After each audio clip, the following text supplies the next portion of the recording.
Well, now, welcome, my little night owl. Pull up that chair over there, grab yourself the cozy blanket, and let Granny pour you a nice warm mug of chamomile. Tonight's story comes from the old country, from snow-covered villages, timbered houses, and a time when Christmas wasn't all ribbons and glitter. Some folks came to give gifts, and some to make sure you deserved them. Tonight, children, I'll be talking about Belsnickel. Now, Belsnickel ain't Santa Claus, and he sure ain't Krampus. He walks a narrow line between the two. Belsnickel comes from German folklore and later found its way to America with the Pennsylvania Dutch. And unlike Santa, who waits for Christmas Eve, Belsnickel comes early, weeks before Christmas, to see if children are worth saving. If you ever met Belsnickel, you would not mistake him for a friendly visitor. He wears tattered coats, old boots, and filthy animal furs. His clothes hang loose like he's been sleeping in barns and woods. Sometimes his face is hidden behind a mask, sometimes blackened with soot or charcoal. And every now and then, folks say he sticks his tongue out long and slow, just to scare the sense right out of you.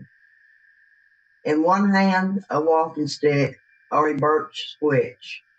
In the other, a sack stuffed with treats and a few warnings. Belsnickel never sneaks. He wants you to know he's there. Children would hear him tapping on windows, rapping on doors with his stick, jingling bells that sounded just a little offbeat.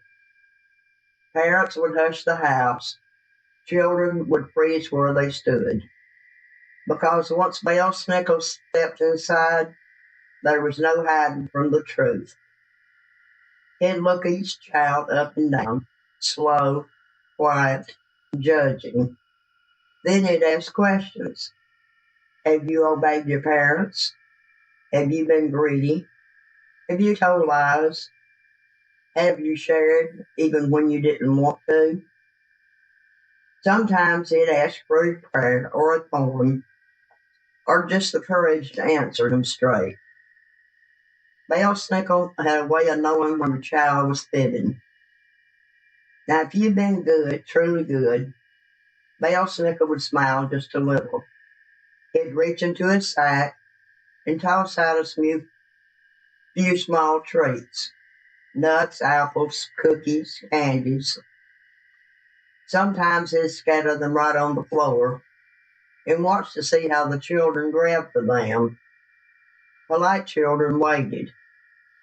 Greedy ones, well, that switch would tap the floor sharp and loud, not to harm, but to remind.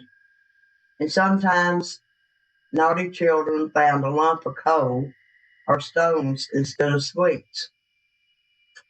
Here's the thing about Belsnickel, sugar. He wasn't there to ruin Christmas. He was there to say, you still have time. Time to fix your ways. Time to be kinder.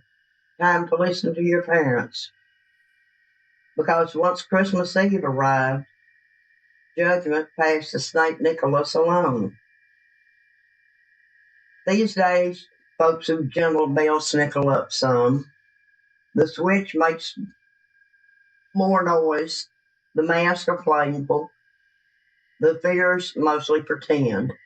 But once upon a time, children believe. And belief has a way of shaping behavior better than any rule book. So if you ever hear bells before Christmas, if there's a tapping at the window when nobody's there, well, it might just be time to check your manners. And that's all for tonight, my little angels.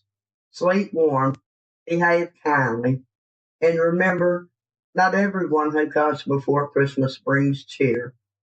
Granny's looking forward to seeing you next time. You have a good night now.